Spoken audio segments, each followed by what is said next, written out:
فقہ السنہ کا ہم مطالعہ کر رہے تھے، کتاب البیوع۔ نیکسٹ ہمارا جو ٹاپک ہے تسعیر۔ تسعیر کہتے ہیں قیمتوں کو مقرر کرنا، پرائس لسٹنگ، خاص طور پہ حکومت کی طرف سے، گورنمنٹ کی طرف سے، جسے نرخ نامہ کہتے ہیں۔ وہ پرائس لسٹ جو ہے وہ لکھ کر لگا دی جاتی ہے بازاروں میں، شاپس میں، سبزیوں کی دکانوں پہ، دودھ دہی کی دکان پہ۔ تو اس کا شرعی حکم کیا ہے؟ کیا حکومت جو ہے وہ قیمتیں مقرر کر سکتی ہے؟ تو اصلاً تو یہ حکومت کا اختیار نہیں ہے۔ اسلام میں بنیادی ہدایت یا گائیڈنس یا ڈائریکشن یہی ہے کہ منڈی جو ہے نا وہ آزاد ہونی چاہیے۔ فری مارکیٹ کا جو کانسیپٹ ہے اس میں باہر سے کوئی آپ کو جبر جو ہے نا وہ پیدا نہیں کرنا چاہیے۔ جس حد تک ہو سکتا ہے آپ منڈی کو آزاد رہنے دیں۔ اس کی وجہ یہ ہے کہ جہاں کسٹمر کی مصلحت، اس کا انٹرسٹ وہ رکھنا ضروری ہے، اسی طرح سے جو سیلر ہے، جو ٹریڈر ہے، جو بزنس مین ہے، اس کا انٹرسٹ بھی تو ملحوظ رکھنا چاہیے۔ کیونکہ اگر آپ بزنس مین کا انٹرسٹ ملحوظ نہیں رکھیں گے تو بزنس نہیں ہوگا۔ اب آپ دیکھیں پاکستان میں لوگ بزنس کیوں نہیں کرنا چاہتے؟ باہر کیوں بھاگتے ہیں؟ لوگ یو ای کی طرف جانا چاہتے ہیں کہ ہمیں کوئی اپرچونٹی ملے۔ اس کی وجہ یہ ہے کہ جب خواہ مخواہ کی پابندیوں کے ذریعے سے 40 قسم کے ڈپارٹمنٹس بنا کے آپ کرپشن کے رستے کھولیں گے کوالٹی انشورنس کے نام پہ، اور لوگ تنگ ہوں گے، تو کوئی بھی یہاں پہ انڈسٹری نہیں لگائے گا، کوئی بھی یہاں بزنس کرنے کو تیار نہیں ہوگا۔ پھر لوگ یہاں سے بھاگیں گے، پھر بزنس بھی ایسا کریں گے جس میں ان کا مقصد بزنس نہیں ہوگا، بس پیسہ کمانا، جیسا کہ ریئل اسٹیٹ کا بزنس ہے۔ اسٹاک ایکسچینج میں پیسہ پھینک دیا، کرنسی لے کے رکھ لی، کرپٹو کرنسی میں لگا دیا۔ اب یہ کوئی بزنس تھوڑی ہے، اس سے لوگوں کے کون سے مسائل حل ہو رہے ہیں؟ بزنس یا ٹریڈ اس کو کہتے ہیں جو ریئل ٹریڈ اور بزنس ہے، جس میں ایکسچینج آف جو مطلب تبادلہ ہے اشیاء کا، تو وہ اس بنیاد پہ ہو رہا ہے کہ لوگوں کی ضرورتیں پوری ہو رہی ہیں۔ آپ کو پیپر کرنسی مل رہی ہے، آپ کو کرنسی مل رہی ہے، اگلے کی کوئی بنیادی ضرورت، غلہ، اجناس، جو بھی اس کی بنیادی ضرورت ہے، مشینری، وہ پوری ہو رہی ہے۔ تو یہ بہت ضروری ہے کہ اس میں ایک بیلنس پیدا کیا جائے۔ تو اصحاب سنن کی روایت ہے حضرت انس رضی اللہ عنہ سے کہ لوگوں نے کہا اللہ کے رسول صلی اللہ علیہ وسلم قیمتیں بہت بڑھ گئی ہیں، فسعر لنا، تو آپ ایسا کریں قیمتیں مقرر کر دیں۔ لوگوں نے مارکیٹ میں اشیاء مہنگی کر دیں، تو آپ صلی اللہ علیہ وسلم فرمائے ان اللہ هو المسعر، مساہر تو اللہ کی ذات ہے، قیمتیں مقرر کرنے والا اللہ ہے، میں یہ کام نہیں کروں گا۔ القابض الباسط الرازق، وہی قابض ہے، وہی باسط ہے، وہی رازق ہے، یعنی رزق کو تنگ کرنے والا وہی ہے، کشادگی دینے والا وہی ہے، رزق دینے والا بھی وہی ہے۔ اور میں یہ چاہتا ہوں کہ میں اللہ سے ملاقات کروں، وَلَيْسَ أَحَدٌ مِّنكُمْ يُطَالِبُنِي بِمَظْلِمٍ فِي دَمٍ وَلَا مَالٍ، تم میں سے کوئی ایک ایسا نہ ہو کہ جو مجھ سے اپنے خون یا مال کے حوالے سے قیامت والے دن کوئی مطالبہ کرنے کے لیے کھڑا ہو جائے۔ تو میں یہ چاہتا ہوں اس حال میں اللہ سے ملاقات کروں۔ تو جس طرح سے کسٹمر کا انٹرسٹ ہے، اسی طرح سے سیلر کا بھی انٹرسٹ ہے، ٹھیک ہے؟ آپ یہ کہہ رہے ہو، یعنی کسٹمرز مجھے کہہ رہے ہو کہ میں سیلرز کو پابند کر دوں، بزنس مین کو پابند کر دوں، تو مجھے یہ اندیشہ ہے کہ قیامت والے دن وہ یہ کھڑے ہو کے اللہ کے دربار میں نہ کہہ دے کہ جی میرا حق مجھ سے لے لیا گیا۔ تو اللہ تعالیٰ نے جو ہے وہ کچھ چیزوں کو اپنے ہاتھ میں لے رکھا ہے، تو اسے کہتے ہیں ڈیمانڈ اینڈ سپلائی کے تحت۔ اگر ایک چیز کی ڈیمانڈ زیادہ ہے، سپلائی کم ہے، رسد جو ہے وہ اس کی کم ہے، تو اب ظاہری بات ہے اس کی جو ہے اگر خواہش زیادہ ہے، ڈیمانڈ زیادہ ہے، تو قیمت اس کی پرائس بڑھ جائے گی، آٹومیٹیکلی بڑھ جائے گی، تو اس میں کوئی حرج نہیں ہے، اس کو بڑھنے دیں آپ۔ ہاں آرٹیفیشیلی جو لوگ پرائسز بڑھاتے ہیں تو ان کو حکومت جو ہے وہ بین کر سکتی ہے، مطلب چیزیں سٹاک کر لیں گے، اب جیسے چینی کو سٹاک کر لیتے ہیں، ٹھیک ہے، تاکہ قیمتیں جو ہے وہ اس کے ہائی ہو جائیں، اور پھر ہم جو ہے وہ چینی مارکیٹ میں نکالیں ہائی پروسیس کی۔ ایسے لوگوں کو جو ذخیرہ اندوزی وغیرہ کر کے یا چالیں چل کے جو ہے وہ پرائسز ہائی کرتے ہیں تو ان کو گورنمنٹ جو ہے وہ کر سکتی ہے، ورنہ جب تک مارکیٹ آزاد ہے اپنے پرنسپلز کے تحت چل رہی ہے تو اس کو چلنے دے، اس میں انٹروین کرنے کی ضرورت نہیں ہے، اصل بات یہ ہے، ٹھیک ہے۔ تو اب ایک غریب کا جو ہے وہ مطلب کوئی بھلا ہو رہا ہے، اب مثال کے طور پہ وہ دیکھیں، ابھی وہ پچھلے دنوں میں ویڈیو دیکھ رہا تھا، وہ ایک حکومتی کارندہ آیا اور دودھ دہی والی کی دکان تھی، تو ہاں بھائی یہ کتنے کا دودھ بیچ رہے ہو؟ 180 کا، تو تمہیں کہا نہیں تھا 160 کا ہے، ٹھیک ہے۔ تو اب وہ کہی کہ جی بھائی پیچھے سے اب ہمیں مہنگا ملتا ہے تو ہم کتنا، کہنے کا مقصد یہ ہے کہ 10-20 روپے اگر اس نے دودھ دہی والے نے یا سبزی فروش نے کو کما بھی لیے تو اس میں حکومت کا کوئی اختیار نہیں ہے، ایک ریڈی والا کتنا کما لیتا ہوگا، ایک دودھ دہی والا کتنا کما لیتا ہوگا۔ تو کہنے کا مقصد یہ ہے کہ جن چیزوں پہ کام کرنے کی ضرورت ہے ہماری حکومتیں ان پہ کام نہیں کرتی، ان پہ کام نہیں کرتی، ٹھیک ہے۔ ناجائز تجاوزات بہت اچھا ان کا اقدام ہے، لیکن اب اس ناجائز تجاوزات میں اگر صرف سبزی والی کی ریڑھی اڑ رہی ہو، ٹھیک ہے، تو باقی آپ کے محلات باقی ہوں تو پھر اس کا کوئی فائدہ نہیں ہے نا۔ تو جب لوگ یہ ڈسکریمنیشن دیکھتے ہیں نا سوسائٹی میں تو لوگوں کو اس سے چڑ پیدا ہوتی ہے، کوئی یہ نہیں کہتا کہ جی ناجائز تجاوزات جو ہے حکومت اس کے حوالے سے کیوں اقدام کر رہی ہے۔ اب غریب یہ کہتا ہے کہ بھئی سارا نزلہ ہمارے اوپر گرا رہے ہو، کوئی امیروں کے لیے بھی تمہارے قوانین ہیں، تو یہ ہے نا۔ اب ملک ریاض کے ناجائز تجاوزات پہ کرو نا کام، ٹھیک ہے، وہاں تو آپ عدالتی کیس بھی کھولو گے تو عدالتوں کو بھی جو ہے وہ ہمت نہیں پڑتی، ساری جو ہے وہ اس سے مال لے کے بیٹھے ہوئی ہیں، اور سب کو پتہ ہے، سب کو پتہ ہے۔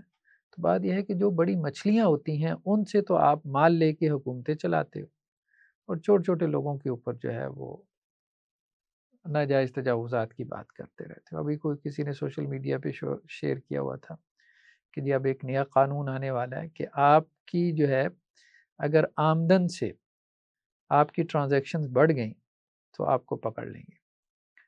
اب ٹھیک ہے، مطلب بات تو کسی حد تک ٹھیک ہے کہ آپ کی جو انکم ہے تو آپ کی ٹرانزیکشن اگر اس سے بڑھ رہی ہیں تو اس کا مطلب یہ ہے کہ آپ کچھ انکم شو نہیں کر رہے نا، یا وہ انکم کہاں سے آ رہی ہے۔ لیکن یہ سب قوانین پھر جب طبقہ یہ دیکھتا ہے، ایک بڑا طبقہ جو غریبوں کا ہے، جو مڈل کلاس کا ہے، کہ بھئی یہ صرف ہمارے لیے ہیں، جو قانون بنانے والے ہیں کیا ان کے اوپر یہ قانون اپلائی ہوتا ہے؟ ٹھیک ہے، وہ سارے تو ایسے ہیں جو جیلیں کاٹ چکے ہیں، وہ سارے ایسے ہیں جو نیب کی جو ہے وہ ان کے اوپر کیسز چلتے رہیں، حکومتوں میں آتے ہیں تو ان کے سارے نیب کے کیسز جو ہے وہ ختم ہو جاتے ہیں۔ تو بدعنوانی، کرپشن، کون سا ہمارا پرائم منسٹر ایسا ہے، کون سی ہماری پولیٹیکل پارٹی ایسی ہے کہ جس کے کسی رہنما لیڈر کے اوپر بدعنوانی، کرپشن کے الزامات نہیں ہیں یا اس نے نہیں کی؟ تو کرپشن ختم کریں، لیکن جب آپ بڑوں سے شروع کریں گے نا پھر چھوٹوں تک آئیں گے، پھر صحیح معنوں میں چینج آئے گی اور لوگ اس کو ایکسیپٹ بھی کریں گے۔ جب آپ چھوٹے پیمانے پہ لوگوں کو جو ہے وہ دباتے رہیں گے تو اس سے صحیح معنوں میں تبدیلی نہیں آئے گی، بلکہ بے چینی بڑھے گی، انریسٹ سوسائٹی کے اندر بڑھے گا۔ خیر بحال، تو اب ہمارے یہاں حکومتیں بھی یہی کام کر رہی ہیں کہ جی ہم نے بڑا کام کر دیا ہے کہ وہ سبزی فروش کو جو ہے وہ 10 روپے کمانے سے منع کر دیا، دودھ والے کو 10 روپے کمانے سے منع کر دیا۔ تو خیر بہرحال یہاں پہ آگے انہوں نے یہ بات کہی کہ امام مالک یہ کہتے ہیں، اور اسی طرح بعض شوافے کا کہنا بھی یہی ہے کہ پرائسز جو ہے نا وہ مقرر کی جا سکتی ہیں۔ کب؟ جب کچھ لوگ جو ہے وہ ذخیرہ اندوزی کر کے یا کسی اور ہیلے کے ذریعے سے، اللیگل ٹرک کے ذریعے سے، چلاکی کے ذریعے سے آرٹیفیشلی جو ہے وہ پرائسز کو کیا کریں، ہائی کرنے کی کوشش کریں، ٹھیک ہے۔ جیسے ریئل اسٹیٹ میں بھی ہوتا ہے، وہ بڑے ان کے پاس جو ہے وہ طریقے ہوتے ہیں جس کے ذریعے سے یہ کرتے ہیں، تو ان لوگوں کو اب آپ کر سکتے ہیں۔ تو یہی رائے جو ہے وہ سعید بن مسیب کی بھی ہے، اور اسی طرح سے اناف میں سے صاحب ہدایہ نے بھی یہی بات لکھی ہے کہ اگر لوگوں کے رائٹس، حقوق متاثر ہو رہے ہیں تو پھر حکومت کو اختیار ہے، ورنہ حکومت ان چیزوں میں جو ہے وہ دخل اندازی نہ کرے۔ نیکسٹ کیا ہے جی؟ ذخیرہ اندوزی۔ ذخیرہ اندوزی سے کیا مراد ہے؟ کوئی چیز خرید کے اس کو سٹاک کر لینا، جمع کر لینا، جیسے اپنے گودام میں، کہ جب اس کی قیمت بڑھ جائے گی تو میں اس کو فروخت کروں گا۔ تو شارع نے اس کو بھی حرام قرار دیا، ذخیرہ اندوزی بھی حرام ہے۔ صحیح مسلم کی روایت ہے، اللہ کے نبی صلی اللہ علیہ وسلم فرمایا جس نے ذخیرہ اندوزی کی تو وہ گناہ گار ہے۔ کچھ اور بھی انہوں نے روایتیں ذکر کی ہیں، لیکن بہرحال وہ روایتیں ضعیف درجے کی ہیں، لیکن بہرحال صحیح روایتوں سے یہ بات ثابت ہے کہ ذخیرہ اندوزی ممنوع ہے۔ تو اس لیے جمہور فقہا یعنی میجورٹی اسکالرز کا کہنا یہی ہے کہ ذخیرہ اندوزی جو ہے وہ حرام ہے۔ اگر 3 شرائط ہوں تو پھر اس کا جواز نکلتا ہے۔ ایک بات تو یہ ہے کہ جو چیز آپ ذخیرہ کر رہے ہیں وہ آپ کے اور آپ کے اہل و عیال کے لیے 1 سال کفایت کرتی ہے۔ مثال کے طور پہ جیسے گاؤں دیہات میں رواج ہے کہ 1 سال کا گندم ذخیرہ اناج وغیرہ، ٹھیک ہے، وہ اپنے گھر میں ذخیرہ کر لیتے ہیں، یعنی اپنی ذاتی ضرورتوں کے لیے اگر آپ نے 1 آدھ سال کے لیے کچھ گندم، غلہ، اناج، چینی کچھ بھی ذخیرہ کر لیا تو اس میں کوئی حرج نہیں، یہ تو ذاتی ضرورت کے لیے ہے نا، یہ تو مارکیٹ میں بیچنے کے لیے نہیں ہے۔ تو اپنے ذاتی استعمال کے لیے ذخیرہ کرنے میں کوئی حرج کی بات نہیں ہے۔ جس ذخیرہ اندوزی سے منع کیا گیا وہ ہے جو کہ بزنس مین کرتا ہے، ٹھیک ہے، تاکہ مارکیٹ میں جو ہے وہ چیز شارٹ ہو، اس کی قیمت بڑھے اور پھر وہ چیز مارکیٹ میں پھینک دے۔ تو ذاتی ضرورت کے لیے ان کو پورا کرنے کے لیے بھلے سال بھر کے لیے ذخیرہ اندوزی کر لے تو اس میں کوئی حرج نہیں۔ اور دوسری بات یہ ہے کہ ذخیرہ اندوزی کرنے میں اس کا آبجیکٹو کیا ہو کہ قیمتیں بڑھیں اور وہ پھر چیز مارکیٹ کے اندر پھینکے، ایک تو یہ۔ اور تیسرا یہ کہ اس وقت میں ذخیرہ اندوزی کرے جب کہ لوگ اس چیز کے محتاج ہوں۔ اگر لوگ محتاج نہیں ہیں، مارکیٹ میں ایک چیز اویلیبل ہے، چینی اویلیبل ہے، گندم اویلیبل ہے، اب گندم ظاہری بات ہے جب اس کی فصل کٹتی ہے تو بڑی تعداد میں گندم پیدا ہوتی ہے، چینی ہے تو ظاہری بات ہے جب گنے کی فصل تیار ہوتی ہے تو بڑی تعداد میں چینی تیار ہوتی ہے۔ اب اس کے بعد مارکیٹ میں وہ کثرت سے اویلیبل ہو جاتی ہے، ضرورت سے زائد، تو ایسے میں کچھ لوگ خرید کے رکھ لیتے ہیں۔ تو اب اس کو خرید کے رکھ لینے میں کوئی حرج نہیں ہے کہ بعد میں جب وہ مارکیٹ میں کم ہو جائے تو آپ اس کو مارکیٹ میں لیں۔ تو جب بھی فصل تیار ہو کے جو ہے وہ مارکیٹ میں آتی ہے تو وہ ضرورت سے زائد ہی ہوتی ہے عموماً، تو ایسے میں اس کو سٹاک کرنے میں جو ضرورت سے زائد ہے کوئی حرج کی بات نہیں کہ جب لوگوں کی ضرورت پوری ہو رہی ہے تو ٹھیک ہے آپ سٹاک کر لیں، جب وہ مارکیٹ میں ختم ہو جائے گی تو آپ مارکیٹ میں لے آئیں۔ تو یہ ذخیرہ اندوزی میں کوئی حرج کی بات نہیں۔ جی اس سے ہاں کوئی حرج بات نہیں، یہ تو فطری طور پر ہے نا، ہاں فطری طور پہ جانتے بوجھتے ایسا نہیں ہے، ٹھیک ہے۔ مارکیٹ میں ایک چیز جو ہے ظاہری بات ہے جب بہت زیادہ ہوگی تو پرائس اس کی گر جائے گی، جیسی فصل تیار ہو کے مارکیٹ میں آئے گی تو اس کی پرائس کم ہوگی، جب ایسا ایسا لوگ اس کو کنزیوم کر لیں گے تو وہ کم پڑ جائے گی تو اس کی پرائس ہائی ہو جائے گی، تو وہ ٹھیک ہے، وہ تو فطری طور پر ہے نا، آرٹیفیشیلی نہیں۔ تو ایسے جو ہے وہ سپلائی جو ہے اس میں کمی بیشی تو رہتی ہے، ہر وقت تو سپلائی ایک جیسی نہیں ہوتی۔ صورت یہ بھی ہوتی ہے کہ قیمتیں بھی اس حساب سے نہیں لگی نا کسی چیز کی، کسی اجناس کی، تو لوگ رکھ لیتے ہیں کہ جب قیمتیں ہمارے منافع کے برابر آ جائے گی پھر ہم اس کو بیچیں، یعنی کہ ابھی تو نقصان میں چل رہی ہے، اس طرح سے بھی کچھ لوگ روکتے ہیں چیزوں تاکہ نقصان پورا ہو جائے۔ ہاں ٹھیک ہے، ٹھیک ہے، یہ بھی ٹھیک ہے، کوئی حرج کی بات نہیں، کوئی حرج۔ لیکن اگر اس کی قلت ہو اس چیز کی تو پھر اس طرح سے روکنا، دیکھیں اگر تو اس کو واقعتاً دیکھیں تاجر کے نا نقصان کا بھی 2 مطلب ہوتے ہیں ایک ہوتی ہے کاسٹ پرائس اور ایک وہ ہوتا ہے کہ مجھے اتنا فائدہ نہیں ہو رہا جتنا ہونا چاہیے، ٹھیک ہے، جتنا اس نے وہ کیلکولیشن کی ہوتی ہے تو وہ نقصان نہیں، جیسے کہتے ہیں کاسٹ پرائس سے بھی کم پہ اگر اس کو دینی پڑ رہی ہے تو وہ روک سکتا ہے، پھر وہ روک سکتا ہے، یا اگلے کو کہہ لے کہ بھائی یہ کاسٹ پرائس ہے اس پہ لے لو اگر لینی ہے تو، اس سے کم میں مجھے وارے نہیں۔ نیکسٹ کیا ہے خیار، خیار جسے اختیار کہتے ہیں، آپشن، ٹھیک ہے، تو خیار کی کئی ایک قسمیں ہیں، خیار مجلس ہے، خیار شرط ہے،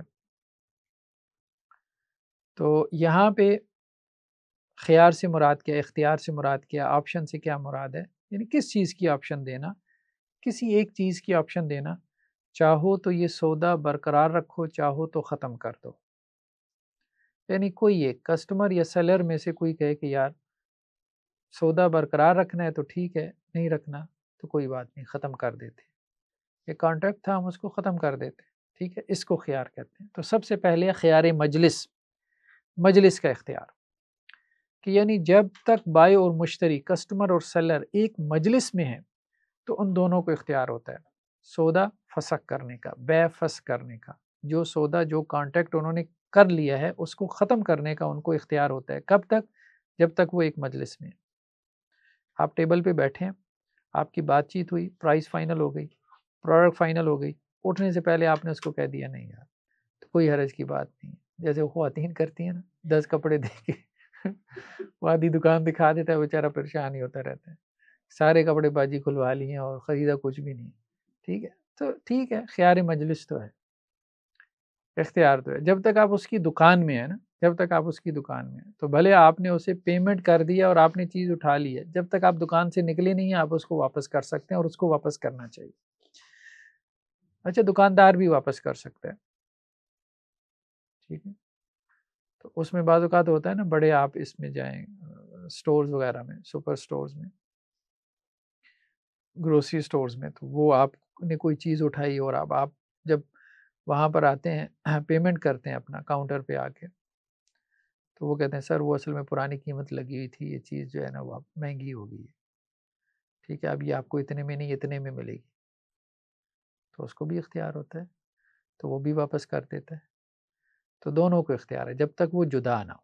تو اس میں صحیح بخاری اور مسلم کی روایت ہے حکیم بن حزام سے کہ آپ صلی اللہ علیہ وسلم فرمایا البیان بالخیار، دو بے کرنے والے یعنی کسٹمر اور سیلر، خریدار اور دکاندار، دونوں کو اختیار ہے. معلوم یتفرقا، جب تک وہ جدا نہیں ہو جاتے. جدا ہونے سے مراد یہی ہے، ایک دکان میں ہے تو جب تک کسٹمر دکان سے نکل نہیں جاتا تو اختیار ہے، وہاں کھڑے کھڑے چیز واپس کر سکتے ہیں. ٹھیک ہے، بھلے اس نے سلپ بھی بنوا لی تو یہ واپس کرنا چاہیے. مطلب اسلام میں تجارت کا اصول یہی ہے. ویسے تو اب لوگوں کے یہاں ریٹرن پالیسی جو اچھے جو ہے وہ تاجر لوگ ہیں وہ تو ریٹرن پالیسی 3 دن تک بھی رکھتے ہیں، ہفتے تک بھی رکھتے ہیں. ٹھیک ہے، بعض دکاندار ایسے بھی ہیں کہ جی آپ جب ان کے ریگولر کسٹمر ہوتے ہیں تو وہ مہینے بعد بھی چیز واپس کر لیتے ہیں اور ان کی اچھی تجارت چلتی ہے، اس سے ان کو کوئی فرق نہیں پڑتا، بلکہ ان کی تجارت فلرش کرتی ہے. جی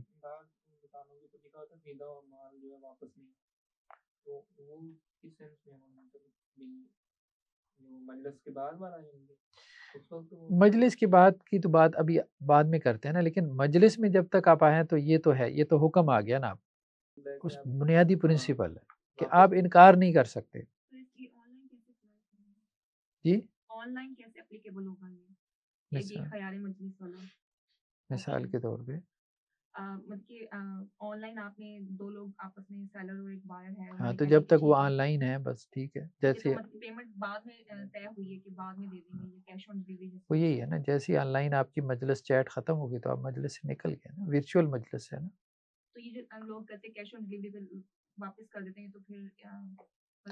وہ دیکھیں اگر ان کی پالیسی ہے تو وہ تو ایک بات کی بات ہے نا. ابھی تو ہم مجلس کی، ابھی تو ہم خیار شرط کی بات بعد میں کریں گے. خیار شرط بالکل اور چیز ہے. ٹھیک ہے، وہ آگے آ رہا ہے. تو معلوم یتفرقا، یہ اسلام کا پرنسپل ہے. یعنی اگر اسلامی ریاست ہوگی تو اس کو امپلیمنٹ کرے گی، لاگو کرے گی. ملٹی نیشنل کمپنی اگر بڑی بڑی کمپنیاں کہتی ہیں جی سلپ بن گئی ہم تو واپس نہیں کر سکتے، تو ان کو مجبور کرے گی. اگر وہ نہیں ہوتی تو ان کو فائن کرے گی. ٹھیک ہے، کہ البیان بالخیار، جب تک وہ آپ کے سٹور میں ہے تو اس کو اختیار ہے، بھلے واپس کر دیں. سلپ کے 5 روپے کاٹ لیں آپ، زیادہ سے زیادہ یہی ہے.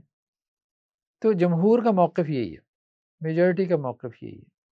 ٹھیک ہے، امام ابو حنیفہ نے البتہ یہ بات کہی علیہ رحمہ کہ نہیں، یہ اختیار نہیں ہے. وہ یہ کہتے ہیں معلوم یتفرقا کا معنی یہ ہے کہ جب وہ قول میں ایک دوسرے سے جدا ہو جائیں، یعنی بات چیت جب مکمل ہو گئی، حالانکہ یہ بات درست نہیں ہے. ٹھیک ہے، معلوم یتفرقا کا معنی قول میں جدائی نہیں ہوتا. یتفرقا، تفرق بالفعل جدائی کو کہتے ہیں، ایک دوسرے سے علیحدہ ہو جائیں، بالفعل ہو جائیں. اور اس میں اور بھی روایتیں ملتی ہیں جو اس کی وضاحت کرتی ہیں کہ بالفعل جدائی مراد ہے.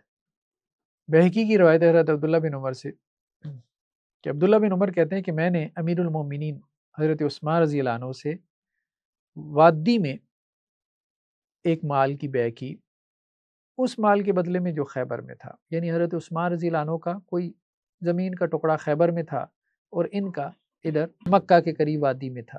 ٹھیک ہے، تو حضرت عبداللہ بن عمر کہتے ہیں میں نے وہ جو مکہ کے قریب جو میرا زمین کا ٹکڑا تھا وہ میں نے حضرت عثمان کو دیا اور انہیں کہا کہ جی آپ مجھے وہ خیبر والا دے دیں. تو انہوں نے کہا ٹھیک ہے. تو یہ ہماری بات ہو گئی. تو کہتے ہیں فلما تبایانا، جب ہم نے یہ بات کر لی، یہ ہمارا سودا ہو گیا، تو میں فوراً وہاں سے نکلا، فوراً، مطلب میں نے دیر بھی نہیں لگائی نا، ٹھیک ہے، اس ڈر سے کہ کہیں وہ کہہ دیں کہ نہیں بھائی میں تو بے واپس کرتا ہوں. اور اس کی وجہ کیا تھی؟ اس کی وجہ یہ تھی کہ سنت یہی تھی کہ جو بے کرنے والے ہیں ان کو اختیار حاصل ہوتا تھا یہاں تک کہ وہ جدا نہ ہو جاتے. اب یہاں واضح بات آ گئی، جدائی سے مراد کیا تھا، یا صحابہ کہہ رہے ہیں کہ سنت کیا تھی ہمارے یہاں، طریقہ کار کیا تھا، رواج کیا تھا. رواج یہی تھا کہ آپ صلی اللہ علیہ وسلم کی اس حدیث کی وجہ سے جب تک وہ جدا نہیں ہو جاتے تھے تو ان کو واپسی کا اختیار ہوتا تھا. تو اس لیے جلدی جدائی میں نے ڈال لی تاکہ ان کا اختیار ختم ہو جائے. کیونکہ اب یہ سمجھ رہے تھے بھائی سودا اچھا ہے، بعض اوقات انسان سوچ رہا ہوتا ہے نا یار سودا بڑا اچھا مل گیا، کہیں اگلے کو جو ہے نا وہ یہ نہ ہو کہ جی میں واپس ہی کر دوں. تو یہ معاملہ تھا. تو جمہور علماء کا یہی موقف ہے، امام احمد، امام شافعی وغیرہ، ٹھیک ہے. تو بلکہ ان کا کہنا یہ ہے، امام احمد، امام شافعی وغیرہ کا، کہ یہ صرف بیع میں ثابت نہیں ہے بلکہ سلو میں، حوالہ میں، اجارہ میں، یعنی جتنے بھی آپ کے کانٹیکٹس ہوتے ہیں، جو کسی مطلب مثال کے طور پہ آپ نے کوئی چیز رینٹ پہ دینی ہے یا رینٹ پہ لینی ہے، رینٹ کار یا مکان لینا ہے کرائے پہ، تو وہاں بیٹھے بیٹھے آپ کی بات ہوئی ہے، ٹھیک ہے، بعد میں آپ مطلب وہ ریئل اسٹیٹ کے جو بھی تھا وہ اس کے آپ ایجنٹ کے جو ہے وہ آفس میں بیٹھے تھے، اب آفس میں نکلنے سے پہلے آپ نے اس کو نہ کر دی تو ٹھیک ہے. تو قیاس کیا ہے امام شافعی نے، امام احمد نے، کہ صرف یہ نہیں ہے کہ خرید و فروخت، بلکہ اس میں جو اجارے کے کانٹریکٹس ہیں، رینٹ کے کانٹریکٹس ہیں، اسی طرح سے اور ٹھیک ہے مصالحت کے کانٹریکٹ ہیں، ٹھیک ہے، اسی طرح سے حوالے کے کانٹریکٹ ہیں، ٹھیک ہے، حوالہ بھی کہتے ہیں نا، یہ آگے چل کے آئے گا، ریفرنس جسے کہتے ہیں. تو اس میں یہی ہے، یہ خیار مجلس ثابت ہوگا کہ مجلس سے پہلے پہلے آپ اس کانٹریکٹ کو توڑ سکتے ہیں، مجلس برخاست ہونے سے پہلے پہلے. اچھا، وہ کانٹریکٹس کے جو عوض کے بدلے میں نہیں ہوتے، ٹھیک ہے، یعنی جن میں ایکسچینج نہیں ہوتا ہے نا، وہ کانٹیکس، تو ان میں خیار مجلس نہیں ہے، کیونکہ وہ ایک ڈیفرنٹ ہے نا، ایک ڈومین ہی ڈیفرنٹ ہے. مثال کے طور پہ نکاح کا کانٹیکٹ اب کانٹیکٹ ہو گیا، وہ کہیں بھائی اسی مجلس میں اب واپس کر لیں تو وہ واپس نہیں ہو سکتا ہے نا. اب بات سمجھ ہے نا. یا طلاق ہے، ٹھیک ہے، تو اب وہ کہے گی نہیں اسی مجلس میں ہیں ابھی تو واپس کر لیں، تو طلاق واپس نہیں ہوگی، ٹھیک ہے. تو کچھ کانٹریکٹس ایسے ہیں جو عوض کے بدلے میں، جیسے بے ہے، تو ان کو تو بے کے اوپر قیاس کیا جائے گا کرائے وغیرہ کو، لیکن جن کانٹریکٹس کی نوعیت مختلف ہے تو ان کو اس پہ قیاس نہیں کیا جائے گا بے کے اوپر، جو عوض کے بدلے میں نہیں ہے، ٹھیک ہے. اب طلاق تو عوض کے بدلے میں نہیں ہے نا، اسی طرح نکاح بھی، تو مطلب حق مہر کو معاوضہ تھوڑا ہوتا ہے، معاوضہ تو نہیں ہوتا، وہ تو ایک عطیہ ہے، ایک ہبہ ہے، گفٹ ہے شوہر کی طرف سے. اسی طرح انہوں نے کہا کہ جی وہ عقود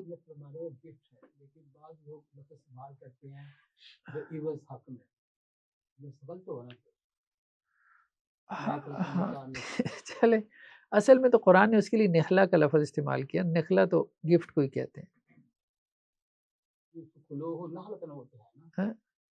فکلو ہنیم مریا، لیکن اس سے پہلے نحلہ کا لفظ آیا نا، صدقاتہن نحلہ فإن طبن لکم عن شیء منہ نفسا فکلوہ ہنیم مریا.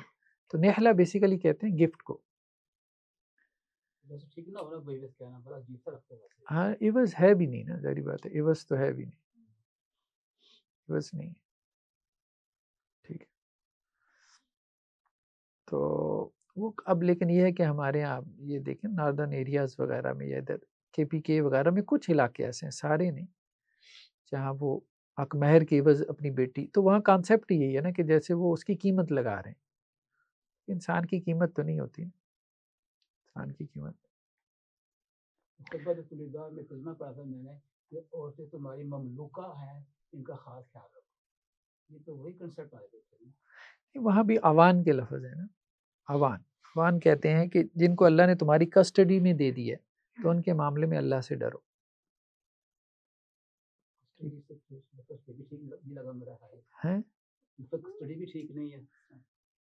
کچھ نہ کچھ تو استعمال کرنا ہی پڑے گا. اس سے بہتر اگر آپ کو لگتا ہے تو آپ وہ جو ہے نا مطلب اللہ تعالیٰ نے ان کو تمہارے سپرد کر دیا، حوالے کر دیے، ٹھیک ہے. مطلب تمہیں ان کا جو ہے وہ ذمہ دار بنا دیا، جیسے اولاد کے آپ ذمہ دار ہیں، رسپانسیبل ہیں، ٹھیک ہے. تو ذمہ دار مطلب آپ کوئی چیز آپ کسی کو دیتے ہیں نا تو اب آپ کہتے ہیں بھئی اب آپ اس کے ذمہ دار ہو، آپ سے اس کے بارے میں پوچھ گچھ ہوگی، یا آپ یوں کہہ لیں امانت ہے، ٹھیک ہے، آپ اس کے امین ہو، ٹھیک ہے. دوسرا کیا ہے؟ مضاربہ اور مشارکہ اور وکالت، تو اس میں بھی آپ نہیں کر سکتے، ٹھیک ہے، اس کو بھی آپ کینسل نہیں کر سکتے، مطلب اس میں بھی خیار مجلس نہیں ہے. اچھا، خیار مجلس ہو گئی، سمجھ میں آ گئی. نیکسٹ ہے خیار شرط، کہ جو پارٹیز ہیں ان میں سے کوئی ایک یا دونوں پارٹیز یا دونوں میں سے کوئی ایک کوئی شرط لگائے کہ اگر یہ شرط ہوگی تو بیع ہوگی، اگر نہیں ہے، یہ کنڈیشن فلفل نہیں ہوگی تو بیع نہیں ہوگی. تو یہ بھی جائز ہے، اس میں کوئی حرج کی بات نہیں، یعنی خیار شرط جو ہے وہ لگائی جا سکتی ہے. حضرت عبداللہ بن عمر سے روایت ہے کہ اللہ کے نبی صلی اللہ علیہ وسلم فرمایا کہ دو بیع کرنے والے ان کے درمیان بیع نہیں ہے جب تک کہ وہ جدا نہ ہو جائیں. یہ بات تو ابھی تک ہم پڑھ چکے.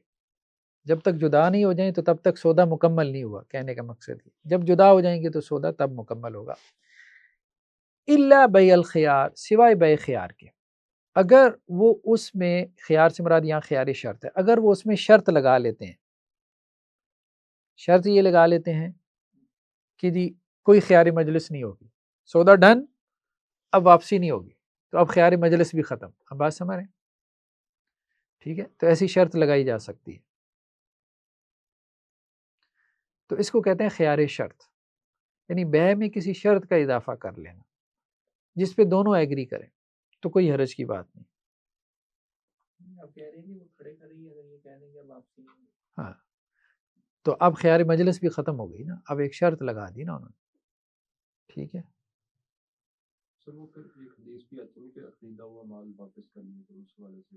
وہ استحباب کے معنی میں پھر آ جائے گا. ابھی تو انہوں نے شرط لگا دی نا، تو شرط لگائی اس لیے جاتی ہے کہ وہ لازم ہے. تو کیا بیع میں شرط کا اضافہ کر سکتے ہیں؟ تو کر سکتے ہیں، یہی بات تو ہو رہی ہے نا. تو اگر دونوں نے ایک شرط کو ایگری کی ہے تو وہ شرط کو پورا کریں.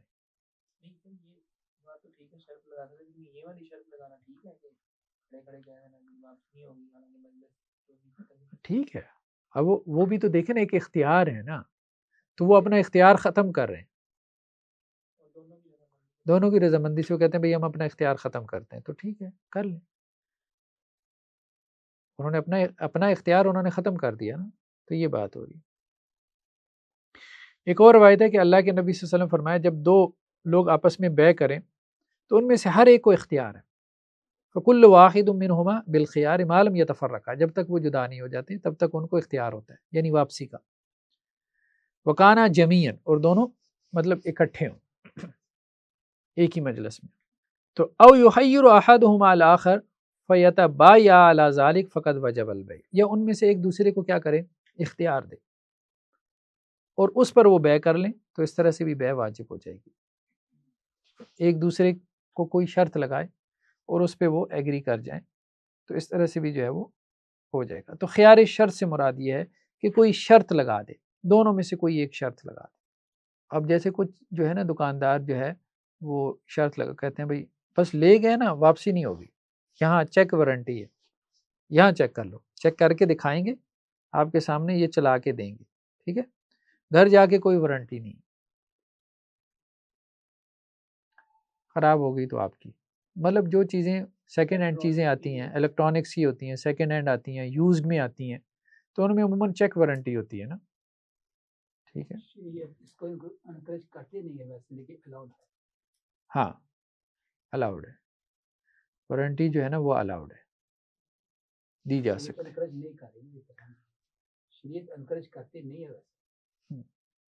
دیکھیں اصل بات تو وہی ہے نا کہ وارنٹی کی کسی چیز کی بھی تو نہیں ہوتی ہے نا، ظاہری بات ہے، اب ایک چلتی چیز ہے، لیکن بات پھر وہی ہے، شرط کی ہے نا. تو خیار شرط میں تو آ جاتا ہے اگر کسٹمر اور سیلر دونوں نے ایک شرط پہ ایگری کر لیا، وہ کہتا ہے بھائی سال تک چلی تو ٹھیک ہے، بات سمجھ، سال تک چلی تو ٹھیک ہے، سال کے اندر خراب ہو گئی تو میری پیسے واپس لے جاؤ. تو یہی تو ہم خیار شرط میں پڑھ رہے ہیں کہ شرط کون لگائے گا. اب ظاہری بات ہے شرط تو اللہ اور اس کے رسول نے جو شرائط بیان کر دی وہ تو شرع میں آ گئی نا. تو یہاں تو ان شرائط کی بات ہو رہی ہے جو یہ آپس میں لگا رہے ہیں، تو اس میں کوئی حرج کی بات نہیں اگر وہ ریزنیبل معقول شرط ہے، ٹھیک ہے، اور دونوں اس پہ ایگری کر رہے ہیں. اور ہم دیکھ رہے ہیں کہ عرف میں اس کا رواج ہے. اب ظاہری بات ہے سیلر کو نقصان نہیں ہے، سیلر کا بھی فائدہ ہے، کیونکہ اس کے وارنٹی دینے کی وجہ سے اس کی چیز بکتی ہے. بغیر وارنٹی والا کوئی پکڑتا ہی نہیں ہے، لیتا ہی نہیں ہے.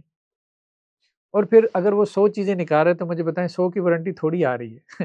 اب 100 میں سے اگر 90 کی وارنٹی آنا شروع ہو جائے تو اس کا مطلب یہ ہے کہ اس کو پلانٹ بند کر دینا چاہیے. مینوفیکچرنگ پرابلم ہے اس کا، یہی ہے نا. مطلب وہ پروڈکٹ ہی نہیں صحیح مارکیٹ میں لے کے آ رہا. تو اگر وہ پروڈکٹ صحیح مارکیٹ میں لے کے آ رہا ہے تو 100 میں سے ایک آدمی میں ہو سکتا ہے کوئی پرابلم آئے گا، تو اس کو کیا فرق پڑتا ہے؟ کوئی فرق نہیں پڑے گا. یورپ میں ویسٹ وغیرہ میں تو ان چیزوں کا کافی جو ہے وہ کیا جاتا ہے. مطلب وہ ایک دوست بتا رہے تھے کہ یہ جو ملٹی نیشنل کمپنیز ہیں، یہ ہارڈیز وغیرہ، اور یہ یہاں سے اگر آپ برگر لینا اور آدھا برگر آپ نے کھا لیا اور آپ کے مجھے پسند نہیں آیا تو آپ اس کو واپس کریں، وہ آپ کو نیا بنا دے گا. اور اس میں مطلب ذرا بھی وہ پریشان نہیں ہوگا کہ مطلب کیا کوئی مسئلہ نہیں، ٹھیک ہے سر آپ کو پسند نہیں، ابھی نیا بنا دیتے ہیں، کوئی ایشو نہیں.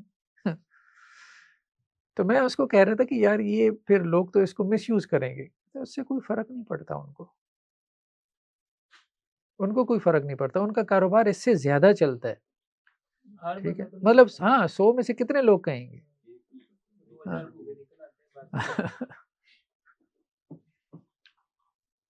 تو یہ بات ہے. آپ جا کے چیک لیکن باقی آدھا وہ واپس رکھ لیتے ہیں. چلیں خیر بارہ. کہنے کا مقصد یہ ہے کہ جن قوموں نے یا جن کمپنیز نے کاروبار کیا ہے، اب ہمارے ہاں تو ایسا نہیں ہے، لیکن یہ ہے کہ یورپ وغیرہ میں آپ مشینری مہینے 2 مہینے بعد واپس لے جائیں تو وہ آرام سے واپس کر لیتے ہیں.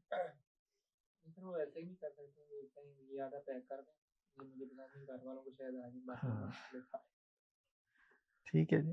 تو یہ ہے خیار شرط. تو شرط یعنی لگائی جا سکتی ہے، کہنے کا مقصد یہ کوئی حرج کی بات نہیں.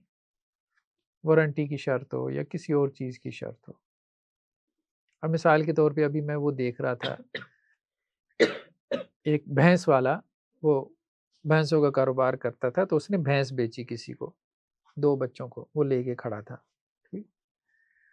تو وہ کوئی 6,20,000 میں اس نے بھینس بیچی اور ان کو کہا کہ جی جب آپ مطلب اس کو لے کے جاؤ گے تو یہ 16 کلو دودھ دے گی، صبح 8 کلو اور شام کو 8 کلو.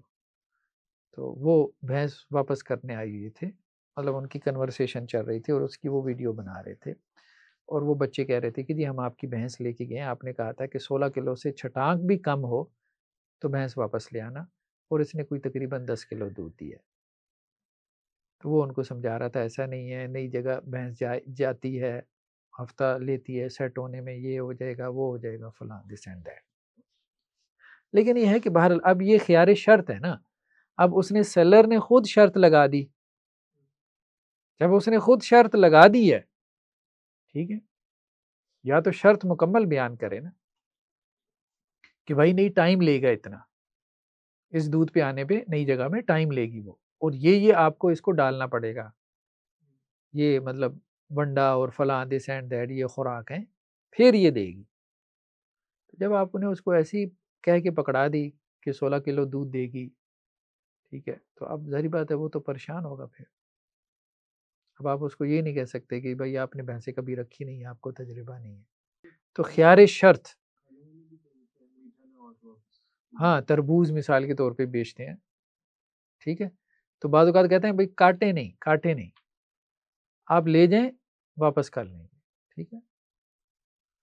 تو آم آپ خریدتے ہیں جی میٹھا نہ ہو تو واپس کر جائیں، تو واپس کر رہے ہیں، پھر اگر میٹھا نہ ہو تو پھر واپس کریں، سیدھی سی بات ہے. دودھ اگر لال نہ ہو کیا لال نہ ہو؟ تربوز لال نہ ہو تو پھر واپس کریں، ٹھیک ہے. تو خیار عیب، تو یہ تھا خیار شرط. نیکسٹ کیا ہے؟ خیار عیب، عیب کی شرط لگانا، ٹھیک ہے. تو جو انسان بیچنے والا ہے نا، تو اس کے اوپر لازم ہے کہ وہ اپنی شے کا عیب بتائے، جبکہ اسے علم ہو اس عیب کا. اگر وہ عیب چھپاتا ہے تو یہ اس کے لیے کیا ہے؟ حرام ہے، ٹھیک ہے. اب اگلا جو ہے وہ شرط لگا دیتا ہے کسٹمر، وہ کہتا ہے سر اگر اس میں کوئی پرابلم نکلا تو واپس ہوگی. اب اس کو بھی نہیں پتا نا، مثال کے طور پہ گاڑی خرید کے لے کے جا رہے ہیں، اب وہ کہہ رہے سر بظاہر تو ٹھیک لگ رہی ہے لیکن اگر ایکسیڈنٹل نکل آئی تو واپسی ہوگی. تو وہ کہتا ہے ٹھیک ہے، تو وہ واپسی ہوگی. خیار عیب کا مطلب یہ کہ آپ نے جو چیز بیچی ہے اس میں کوئی عیب نکل آیا تو کسٹمر اس چیز کو واپس کرے گا اور آپ کو قیمت واپس کرنی پڑے گی، ٹھیک ہے، کیونکہ آپ نے اس کا عیب چھپایا، جانتے بوجھتے چھپایا. حضرت عقبہ بن عامر سے روایت ہے کہ میں نے اللہ کے نبی صلی اللہ علیہ وسلم سے سنا، مسلمان کا بھائی ہے، کسی مسلمان کے لیے یہ جائز نہیں ہے کہ دوسرے مسلمان سے سودا کرے کسی ایسی چیز کا کہ جس میں عیب ہو، مگر یہ کہ اس کو واضح کر دے، ہاں بتا دے بھائی یہ عیب ہے، کیونکہ جب اس کو عیب بتائے گا تو اس کی پرائس کیا ہوگی؟ آٹومیٹیکلی گر جائے گی. اب خواتین کپڑے خریدنے جاتی ہیں نا، تو وہ جو دکاندار ہوتا ہے تو وہ بتا دیتا ہے، مطلب وہی جو گل احمد کا 8,000 کا 10,000 کا سوٹ ہے وہ جب 4,000 میں دے رہا ہے تو کیوں دے رہا ہے؟ تو وہ بتاتا ہے بھائی اس میں تھوڑا سا ڈیفیکٹ ہے. بس ٹھیک ہے، آدھی قیمت میں مل رہا ہے، میں ڈیفیکٹ ٹھیک ہے اس کو سائڈ پہ کر دوں، ہاں نکال دوں گی سلائی، ہاں کٹ پیسز میں ہو جاتا ہے، ٹھیک ہے. تو وہ جب اس نے واضح کر دیا تو اس کی پرائس گر گئی نا، تو کسٹمر کو بھی فائدہ ہو گیا، تو وہ بھی مطمئن ہے. تو ایپ کو واضح کر کے بیچ دیں. گاڑی ایکسیڈنٹل ہے، ہاں بھائی یہ اس کا ایکسیڈنٹ ہے، پینٹ ہوئی ہے، ہاں یہاں سے پینٹ ہوئی ہے، ٹھیک ہے، تو اب اس کی پرائس اس کے بدلے میں گر جائے گی، پھر آپ بیچیں. تو ایپ واضح کر کے بیچنے میں کوئی حرج نہیں، کیونکہ کم ہی چیزیں ہیں جن میں ایپ نہیں ہوتا. ضروری تو نہیں ہر بے ایپ چیز ہی بیچی جائے، لیکن یہ اس کو واضح کرے. تو عدا بن خالد سے روایت ہے کہ مجھے اللہ کے نبی صلی اللہ علیہ وسلم نے خط لکھا کہ یہ وہ چیز ہے جو کہ عدا بن خالد نے محمد رسول اللہ صلی اللہ علیہ وسلم سے خریدی. کوئی لین دین ہوا اللہ کے رسول صلی اللہ علیہ وسلم کا عدا بن خالد کے ساتھ، تو آپ صلی اللہ علیہ وسلم نے ان کو پھر لکھ کے دیا کہ ہمارا آپس میں لین دین ہوا ہے، ٹھیک ہے، اور انہوں نے اللہ کے رسول صلی اللہ علیہ وسلم سے کوئی غلام یا لونڈی کیا تھی واللہ عالم کچھ خریدی، اور اس میں لا دا ولا غائلہ ولا خبث، اس میں کوئی بیماری نہیں ہے، اس کے اندر جو ہے وہ کوئی عیب نہیں ہے، اس کے اندر کوئی کمی کوتاہی نہیں ہے. تو یہ ایک مسلمان کے ساتھ بے ہے. اسی طرح آپ صلی اللہ علیہ وسلم فرمایا من غشنا فلیس منا، جس نے ملاوٹ کی ہمیں دھوکہ دیا تو ہم میں سے نہیں. تو دھوکہ نہیں، فراڈ نہیں، عیب چھپانا بیسیکلی کیا ہے؟ فراڈ ہے. تو خیار عیب کیا ہے؟ خیار عیب یہ ہے کہ اگر اس شرط پہ کسٹمر خریدے کہ بھائی عیب نکلا تو واپسی ہوگی تو ٹھیک ہے. آپ جیسے آن لائن خریداری کرتے ہیں، ڈیفیکٹڈ مال بھیج دیتے ہیں، اب یہ دراز پہ بیچنے والے، اب وہ ڈیفیکٹ مطلب ٹوٹا ہوا پیس آپ کو ملتا ہے، ہاں تو اب آپ اس کو واپس کر سکتے ہیں، اگلے کو واپس کرنا چاہیے کہ بھائی دکھایا کچھ اور ہے امیجز میں اور پہنچا میرے پاس کچھ اور ہے. یہ تو چلے ہو جاتا ہے جو خاص طور پر ہمارے یہاں ملاوٹ کی جاتی ہے مسالہ جات میں، وہ تو پتہ بھی نہیں چلتا اس کا کیا.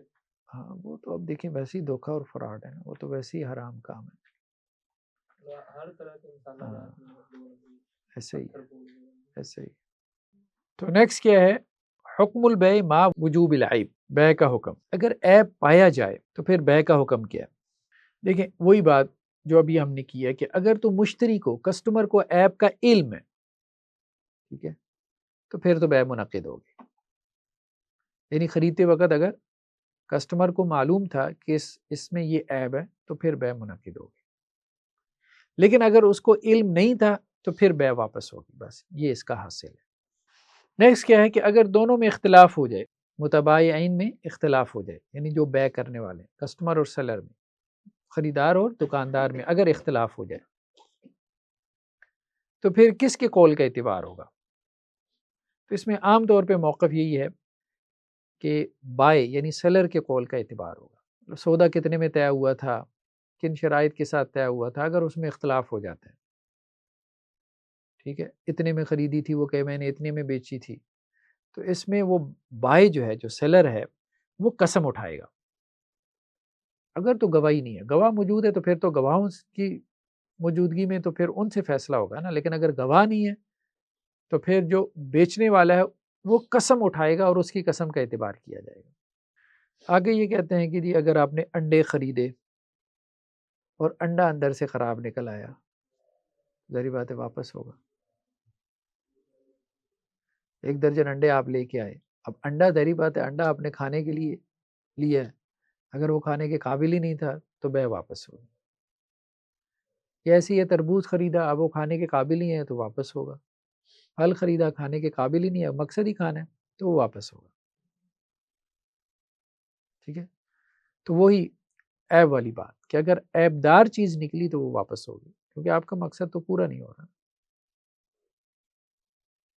قربانی کے لیے آپ نے جانور خریدا، اب اس میں ایسا عیب ہے کہ قربانی کے قابل ہی نہیں ہے تو واپس ہوگا، ٹھیک ہے۔ تو جس مقصد سے آپ نے وہ خریدا، اگر وہ مقصد ہی پورا نہ ہو رہا تو وہ چیز کیا ہوگی؟ وہ واپس ہوگی۔ نیکسٹ کیا ہے؟ الخراج بالضمان، یعنی الخراج بالضمان کا آسان الفاظ میں معنی یہ ہے کہ رسک کے بدلے میں جو ہے نا فائدہ ہے، رسک کے بدلے میں جو آپ رسک اٹھاتے ہو نا تجارت میں، اس کے بدلے میں آپ پروفٹ لیتے ہو، تو وہ جو پروفٹ آپ کا بنتا ہے وہ رسک کی وجہ سے ہے۔ اگر آپ کو رسک ٹرانسفر نہیں ہوا تو آپ کا کس چیز کا پروفٹ؟ تو جو رسک لے رہا ہے اصل میں وہ پروفٹ لینے کا حقدار ہے۔ اچھا، پروفٹ جو ہے وہ رسک کے بدلے میں ہے، ٹھیک ہے۔ خراج وہ نہیں ہوتا، مطلب جو آپ کو اب پروفٹ آ رہا ہے، ٹھیک ہے، تو وہ اس ضمانت کے بدلے میں آ رہا ہے نا، جو ضمانت آپ نے اٹھائی ہے اس چیز کی، جو گارنٹی جو آپ نے رسک لی ہے، اس کے بدلے میں آپ کو وہ خراج، وہ پروفٹ مل رہا ہے نا، یہ بات ہوگی۔ اب مثال کے یہ تو حضرت عائشہ رضی اللہ عنہا سے روایت ہے نا، یہ معروف روایت ہے، مطلب تجارت کے ہمارے جو ہے نا وہ بنیادی پرنسپلز میں سے ہے، ایک یہ اور ایک لا ضرر ولا ضرار، اس طرح سے کچھ اور احادیث ہیں۔ لا ضرر ولا ضرار کا مطلب یہ ہے کہ نہ نقصان اٹھاؤ نہ دو۔ اگر کسی نے مثال کے طور پہ کسی کو جانور بیچا، بھینس بیچی، ابھی جیسے ابھی ہم نے مثال دی تھی کہ یار اس کا نا وہ 20 کلو دودھ ہے اس کا صبح و شام میں، اب آگے سے 10 کلو دودھ نکل آیا، ہاں، اس نے جو ہے وہ 3 دن بعد واپس کر دی، اس نے بھینس 3 دن بعد کیا کی؟ واپس کر دی۔ اب جب واپس تو اس نے کر دی تو پیسے واپس چلے گئے، بھینس اس کو واپس مل گئی، 6 لاکھ کی اس نے بھینس دی تھی۔ اب یہ کہتا ہے جو سیلر ہے وہ اس کو کہتا ہے بھائی 3 دن جو دودھ استعمال کیا اس کے پیسے دو، بھینس کا دودھ جو 3 دن استعمال کیا اس کے پیسے دو، مطلب بھینس میری مجھے مل گئی، پیسے تجھے تیرے مل گئے، اب 3 دن جو تو نے استعمال کیا اس کے پیسے مجھے دو، تو وہ اس کے پیسے نہیں دے گا۔ کیوں؟ پٹھے وغیرہ ڈالے اس نے، چارہ وغیرہ ڈالا اور اس نے اس کا رسک لیا، اگر وہ بھینس اس سے مر جاتی، ابھی وہ لے کے جا رہا تھا تو کس کے ذمہ جاتی؟ نقصان اس کے ذمہ جاتا۔ تو اس لیے اس نے جو بھینس کا فائدہ اٹھایا وہ اس نقصان کی وجہ سے اٹھایا جس نقصان کا اس نے رسک لیا، یہ بات ہو رہی ہے الخراج بالضمان۔ یہ تو بات ہو رہی، لیکن جو اس نے اس کو مطلب اس کا خیال رکھا ہے اور اس کو جو کھانا وغیرہ جس طرح کھا رہا ہے اس کے بدلے بھی وہ رکھ سکتا ہے نا؟ ہاں، اس کے بدلے میں بھی، لیکن ضروری نہیں ہے کہ آپ اس پہ، مثال کے طور پہ اس نے گاڑی خریدی ہے، اب کہ 3 دن کا کرایہ دو، ہاں گاڑی میں، یا اور بھی کوئی بھی چیز ہو سکتی ہے نا، کوئی بھی چیز ہو سکتی، تو بیسیکلی اس کو رسک ٹرانسفر ہوا ہے نا، ٹھیک ہے، وہ گاڑی کا ایکسیڈنٹ ہو جاتا تو کس کے کھاتے میں پڑتا؟ اسی کے کھاتے میں پڑتا، تو اس رسک کی وجہ سے اس نے اس کا فائدہ اٹھایا، یہ ہم بات کر رہے ہیں۔ لیکن بھینس کے معاملے میں ایک روایت ہمیں ملتی ہے، بلکہ اس سے پہلے ایک اور روایت ہے، وہ یہ ہے کہ ایک آدمی نے ایک غلام خریدا، ٹھیک ہے، اس نے اس غلام کو کیا کیا؟ استعمال کیا، جب استعمال کیا تو اسے پتہ چلا بھائی غلام میں تو عیب ہے، تو اس نے سیلر کو وہ واپس کر دیا، بھائی اپنا غلام رکھو، یہ مجھے نہیں چاہیے، ٹھیک ہے۔ تو اب سیلر نے اسے کہا غلۃ عبدی، غلام کا پھر بھاڑا دے دو، کرایہ، ٹھیک ہے.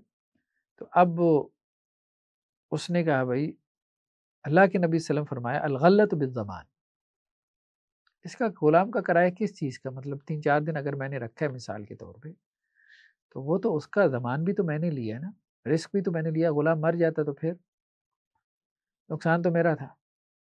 نیکسٹ کیا ہے جی، خیار تدلیس. ابھی ہم خیار کی بحث پڑھ رہے ہیں نا، خیار عیب اور پھر خیار تدلیس، کہ کسی نے تدلیس کہتے ہیں عیب کو چھپانا، جانتے بوجھتے چھپانا عیب کو. ایک ہوتا ہے جانتے بوجھتے نہیں چھپاتا نا، مطلب وہ کہتا ہے بھائی گاڑی کھڑی ہے دیکھ لو اگر کوئی اس میں عیب ہے، جیسی ہے بھائی مجھے پیچھے سے ایسی ملی ہے، مجھے بھی نہیں پتا اس کے بارے میں. اور ایک ہے کہ اسے پتا ہے کہ بھائی اس کے اندر یہ عیب ہے، اور اس سے پوچھا جاتا ہے اور وہ کیا کرتا ہے، چھپاتا ہے، دھوکہ دیتا ہے. یہ خیار تدلیس ہے. اب مثال کے طور پہ اللہ کے نبی صلی اللہ علیہ وسلم فرمایا لا تسر الابل والغنم، اونٹوں کے اور بکریوں کے تھن مت باندھو.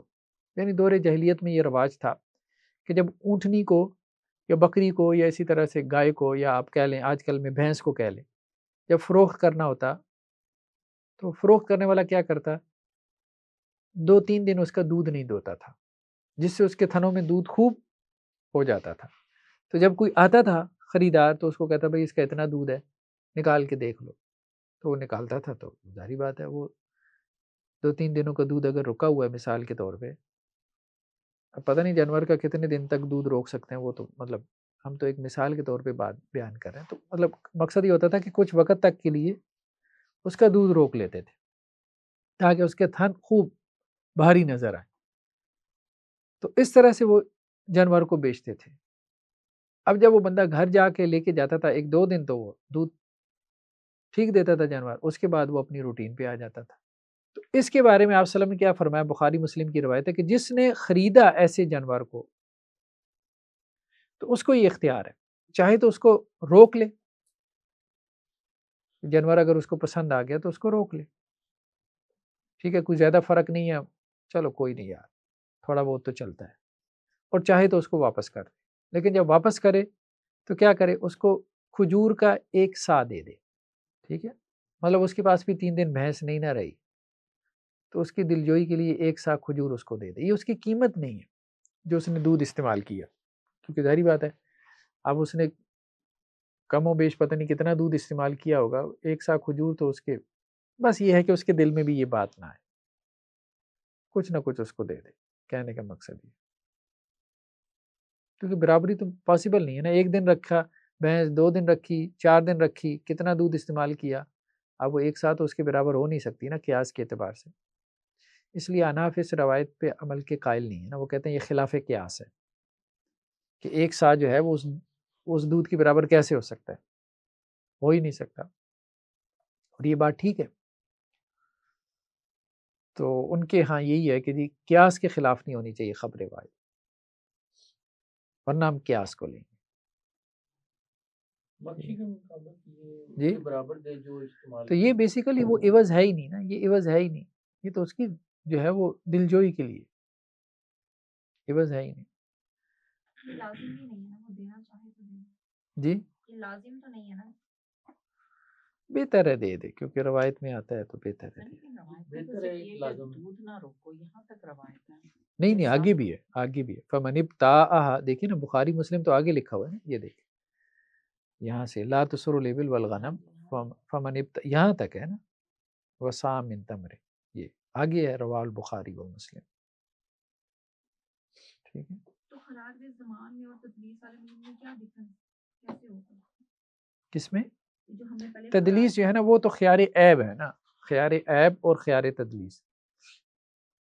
ٹھیک ہے، عیب میں تو وہ شرط لگاتا ہے نا کوئی عیب نکلا تو میں واپس کر دوں، خیار تدلیس میں وہ عیب چھپاتا ہے اپنی چیز کے.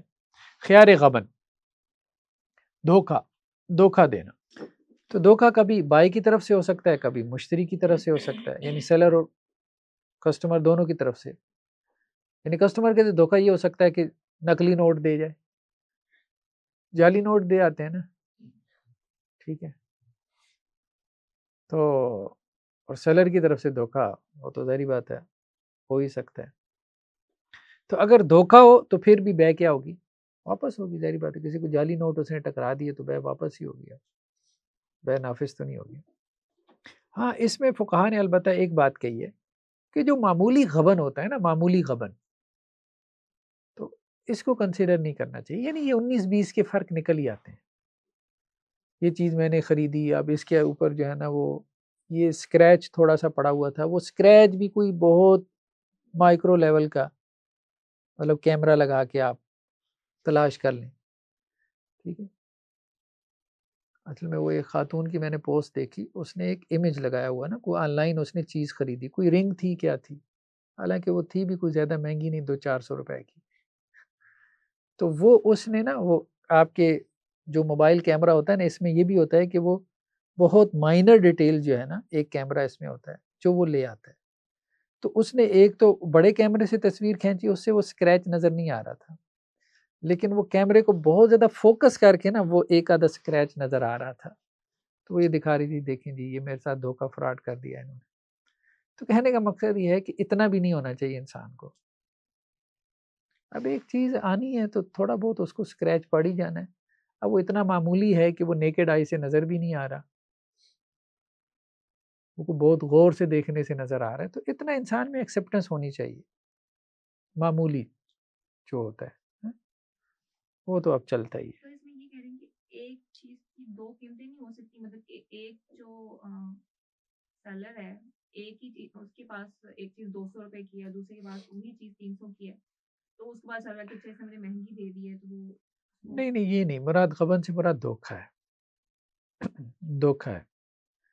دھوکے میں اب یہ ہے کہ ایک چیز کی قیمت اگر 200 روپے ہے اور اس نے دھوکے میں اس کو 400 کی فروخت کر دی، دھوکے سے فروخت کی.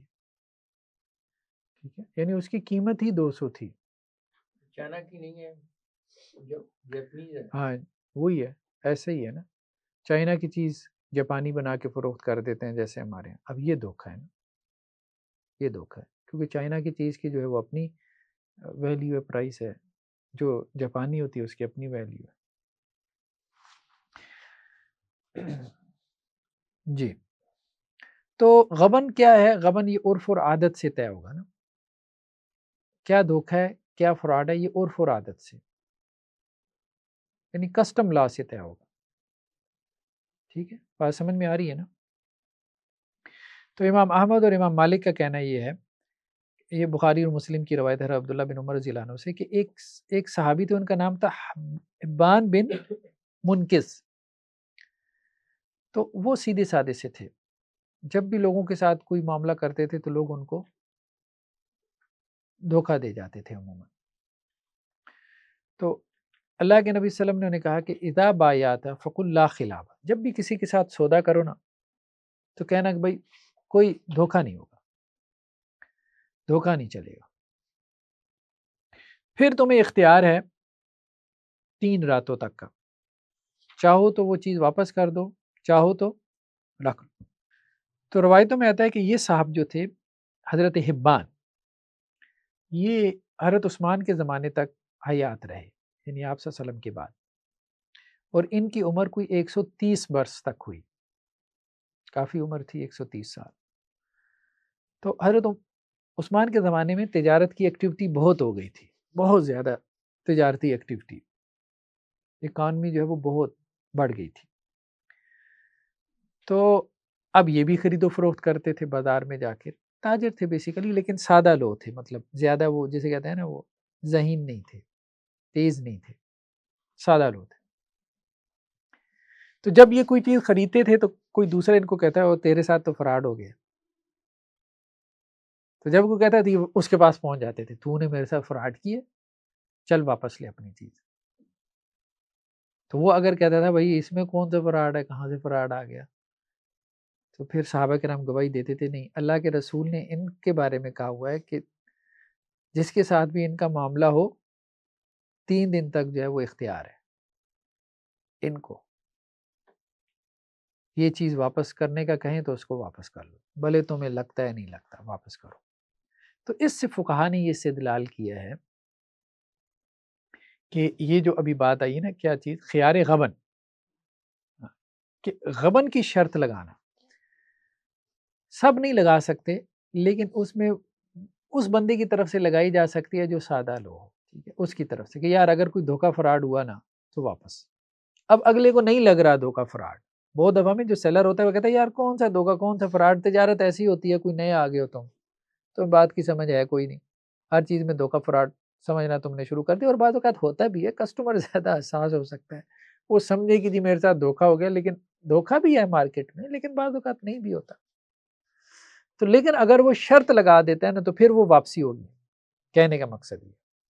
لیکن یہ شرط جو ہے نا ہر بندہ لگائے گا نا تو پھر بیک واپس ہی ہوتی رہے گی، تو اس لیے اس کی طرف سے لگائی جا سکتی ہے۔ کہنے کا مقصد یہ کہ جن کا معاملہ ان صحابی جیسا ہو، حبان جیسا، سادہ لو جس کو تجارت کا ذرا زیادہ پتہ نہیں ہے، لیکن اس نے اپنی ضرورتیں تو پوری کرنی ہے نا، مارکیٹ میں بیٹھ کے اس نے بھی تو تجارت کرنی ہے، تو اس کو بیک دینے کے لیے تو ایسا کیا جا سکتا ہے۔ نیکسٹ کیا ہے؟ قافلوں سے آگے بڑھ کے ملنا، تلقی جلب، تلقی ملاقات سے فائدے کے لیے قافلوں سے آگے بڑھ کے ملنا، تلقی جلب۔ ہوتا یہ تھا کہ مدینہ میں جب خبر پہنچتی تھی کہ کوئی قافلہ آ رہا ہے تو کچھ لوگ کیا کرتے تھے، مدینہ سے نکل کے رستے میں قافلے والوں سے ملتے تھے، یار بڑے حالات ماڑے ہیں، ہمیں بیچ دو، مدینہ جاؤ گے یہاں ہی ہمیں بیچ دو، بس تمہیں وہاں اتنی قیمت ملنی ہے، ہم تمہیں یہاں اتنی دے رہے۔ آپ صلی اللہ علیہ وسلم نے اس سے روک دیا۔ وہ یہی ہے نا، پراپرٹی والوں کے پاس جائے نا، پراپرٹی ڈیلر کے پاس، اپنا مکان اگر آپ نے بیچنا، یار کوئی نہیں، ڈاؤن ہے کاروبار، بالکل ڈاؤن ہے، نہیں اتنے پیسے نہیں ملیں گے، ٹھیک ہے۔ اور جب اسے خریدنے جاؤ، یار آگ لگی ہوئی ہے، اتنے میں تو نہیں مل سکتا آپ کو، تو یہ ٹھیک نہیں ہے نا۔ اب یہ کرنا کہ کسی کی غفلت سے فائدہ اٹھانا، غفلت سے فائدہ اٹھانا اس کا، یہ بیسیکلی یہ کہ ایک قافلہ آ رہا تھا شہر میں اور آپ نے رستے میں جا کے اس کو پکڑ لیا اور اس سے ملاقات کی اور اسے کہا بھائی مدینہ میں تو پرائسز یہ ہیں، آپ ہمیں بیچ دو، مدینہ جا کے اپنا ٹائم ضائع کرو گے، ہم جا کے وہاں بیچ لیں گے۔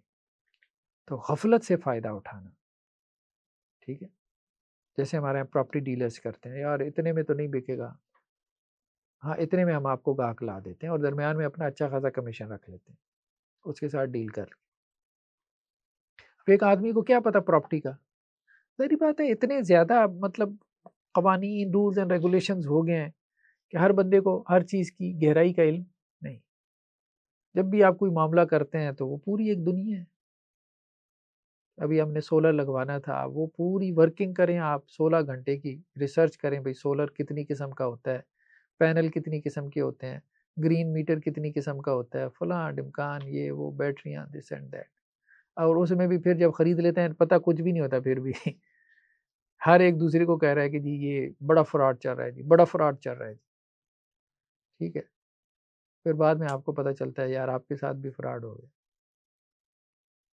اور اسی نے کیا ہے جو یہ کہہ رہا ہے بڑا فراڈ چل رہا ہے۔ تو کہنے کا مقصد یہ ہے کہ یہاں اتنی زیادہ مطلب آپ کوئی چیز اب آپ مطلب مارکیٹ میں جائیں، نکل جائیں تو اتنا فراڈ ہے، اتنا فراڈ ہے، اور ایسی طریقۂ واردات ہیں، بندے کا دماغ گھوم جاتا ہے۔ تو بندہ یا تو پھر کوئی چیز خرید و فروخت ہی نہ کرے، لیکن ظاہری بات ہے زندگی ہے، ضرورتیں ہیں انسان کی، انسان نے پوری کرنی ہے۔ تو ابھی وہ ایک دوست بتا رہے تھے کہ انہوں نے اپنے ایک دوست سے کہا، قریبی دوست سے، کہ یار مجھے لیپ ٹاپ کا تجربہ نہیں ہے، خریدنا ہے تو آپ مجھے خرید دو۔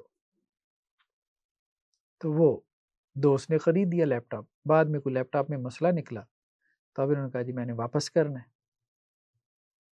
اب جب انہوں نے واپس کروانا چاہا، وہ دوست کہے نہیں جی واپس تو نہیں ہو سکتا، تو یہ کہتے بھائی خریدا کس سے ہے؟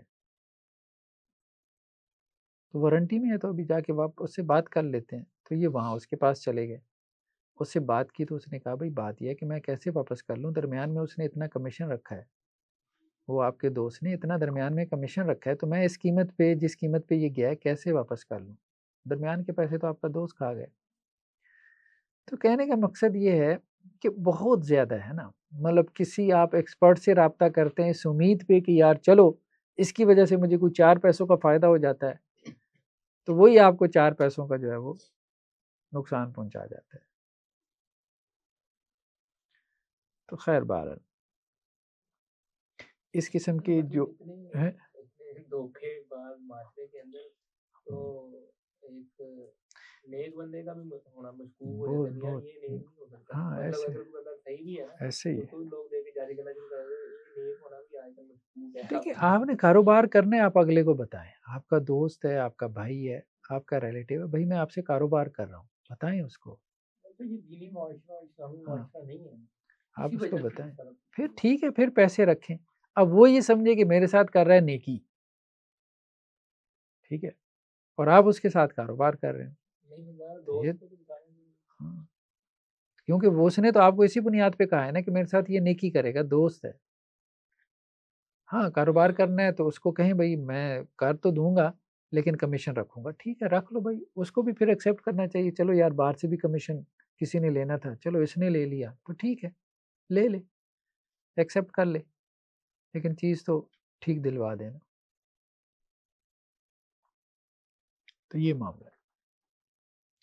تو آپ صلی اللہ علیہ وسلم کی حدیث ہے کہ قافلوں کو اپنے فائدے کے لیے آگے بڑھ کے مت ملو. فمن تلقاها فاشترى منه, پس جو قافلوں سے آگے بڑھ کے ملا اور اس نے ان سے کچھ خرید لیا تو پس جب اس کو بازار میں لایا گیا تو پھر اختیار ہے. بازار میں اگر قیمت زیادہ نکلی تو پھر وہ جو سیلر تھا اس کو اختیار ہے, چاہے تو وہ سودا واپس کر دے, ٹھیک ہے. تو وہی بات ہے کہ کسی کی غفلت سے فائدہ اٹھا کے اس سے سستی چیز, سستے داموں سے چیز کیا کرنا, اٹھا لینا, اس کی غفلت سے فائدہ اٹھا, تو یہ ٹھیک نہیں. تو ہمارے یہاں خیر بہت کچھ ہوتا ہے. اب یہ دیکھیں بڑے بڑے جو ہے وہ شو رومز کے اوپر یہ جو اب یہ برائڈل ڈریسز ہوتے ہیں 6-6 لاکھ کے 10-10 لاکھ کے جو بک رہے ہوتے ہیں, وہ پیچھے وہ بیچاری جو اصل محنت کرنے والی خواتین ہوتی ہیں, گھریلو خواتین, اب وہ 8-10 ہزار صرف لیتی ہیں اس کا, 10-10 لاکھ والے جوڑے. تو بہت نا ہمارے ہاں وہ ان ایون سا ایک سسٹم ہے. مطلب جو مینوفیکچرر ہے جس کی اصل محنت ہے اس کو اس کی پرائس تو جو ہے وہ 5% بھی نہیں ملتی, سیلز مین جو ہے وہ 95% لے جاتا ہے. ان ایون سسٹم ہے. تناجش, بولی, بولی کیا ہے؟ بلا وجہ قیمت بڑھانا دوسرے کو انگیج کرنے کے لیے. تو اللہ کے نبی صلی اللہ علیہ وسلم نے منع فرمایا, بخاری مسلم کی روایت ہے, نہا رسول اللہ صلی اللہ علیہ وسلم عن النجش, آپ صلی اللہ علیہ وسلم نے بولی لگانے سے منع فرمایا. اچھا ایک ہے بولی لگانا جس میں آپ صرف پوچھتے ہیں کسی سے, وہ آگے پیچھے حکم گزر چکا کہ بھئی اس کی کون کتنی قیمت دے گا, میں یہ بیچنا چاہتا ہوں, یہ پین ہے, ہاں بھئی, کوئی کہتا ہے 10 روپے, کوئی کہتا ہے 15, کوئی 20, اس میں کوئی حرج نہیں. ایک یہ ہے کہ آپ نے اپنے بندے چھوڑے ہوتے ہیں وہاں پہ جو آرٹیفیشلی قیمت لگاتے ہیں تاکہ دوسرے کو اکسائیں, اس کو تناجش کہتے ہیں, اس کو حرام قرار دیا گیا. یہ معنی ہے, یعنی یہ تو آپ مرغا پھنسانے والی بات ہوئی. تو اس پہ بھی علماء کا اتفاق ہے کہ یہ حرام ہے. تو وہ کراچی ہم گئے تھے نا, تو وہ الیکٹرانکس کی وہ ایک مطلب بازار میں ایک بندہ ہے اسپیکر لگا کے الیکٹرانکس کی چیزیں رکھی, استری, ہاں بھائی وہ 10 روپے سے شروع کرتے ہیں, 10 روپے کی استری, 10 روپے کی کون دیتا ہے, ٹھیک ہے. اب بندہ دلچسپی لینا شروع ہو جاتا ہے, یا 10 سے 50 ہو جائے گی چلو, لیکن وہ 7 والا قیمت بڑھاتا رہتا ہے. اس کے اپنے بندے وہ کھڑے ہوتے ہیں, وہ نظر آ رہے ہوتے ہیں 5-7, وہ آپ کو انگیج کر لیتے ہیں, اور وہ 10 روپے کی استری شروع ہو کے جو ہے وہ پھر کہاں تک پہنچ جاتی ہے, آپ مہنگے داموں لے کے جاتے ہیں, وہ استری بھی آگے پھر 2 نمبر نکلتی ہے. یہ اپنے بندے کھڑے کرنے میں ہے, ویسے بولی ٹھیک ہے, ویسے کوئی حرج نہیں ہے. دیکھیں آفر ہے نا, آفر جتنی مرضی لگ جائیں, آپ اس میں سے کوئی ایک ایکسیپٹ کر لیں, ٹھیک ہے. آفر 10 لگ جائیں, 15 لگ جائیں, آپ کو اس سے کیا فرق, یہ آفر ہے, اوپن آفر, ہاں یہ آفر ہوگی نا. ہاں جب ایک کے اوپر آپ نے ڈن کر دیا, اب ڈن ہوگی, بس اب ختم. سب کے لیے وہی ہوگی, ہاں وہ جس کے ساتھ ڈن ہوئی ہے نا. اقالہ یعنی سودے کو واپس کرنا. بس ایک چیز اور پڑھ لیں, پھر نیکسٹ ٹائم اس کو آگے دیکھیں, نیکسٹ ٹائم سلم سے شروع کریں گے. سودے کو واپس کرنا. آپ نے کوئی چیز خریدی، پھر آپ کو ہوا کہ یار نہیں مجھے اس کی ضرورت نہیں ہے، ٹھیک ہے، تو واپس کیا جا سکتا ہے سودا، دونوں پارٹیز اگر رضامند ہو. تو سنا ابی داؤد کی روایت ہے حضرت ابو ہریرہ سے کہ اللہ کے نبی صلی اللہ علیہ وسلم فرمایا جس نے کسی مسلمان کے ساتھ اقالہ کیا یعنی اس کا سودا واپس کیا تو اللہ تعالیٰ اس کی گناہوں کو لغزشوں کو معاف کرے. یعنی سیلر کو بھی موٹیویٹ کیا گیا، ریکمینڈیڈ ہے، آپ کہہ رہے ہیں دکاندار کے لیے ریکمینڈیڈ ہے. عموماً خواتین کو چیزیں واپس کروانی پڑتی ہیں بہت زیادہ، مطلب وہ گھر آ کے جب دوسری خواتین تبصرہ کرتی ہیں نا کہ یہ کیا لے آئی ہو، یہ وہ مہنگی اٹھا کے لے آئی ہو، ٹھیک ہے، تو وہ ان کا ذہن فوراً بدل جاتا ہے. تو پھر لیکن یہ ہے کہ وہ پھر ایسی خواتین جو ہے نا جو دکاندار واپس کر لیتے ہیں تو ان کی ریگولر کسٹمر بن جاتی ہیں. تو ایک اچھی عادت ہے، مطلب دکانداروں کو اپنانی چاہیے. ٹھیک ہے جی، چلیں جی، سبحانک اللہم و بحمدک.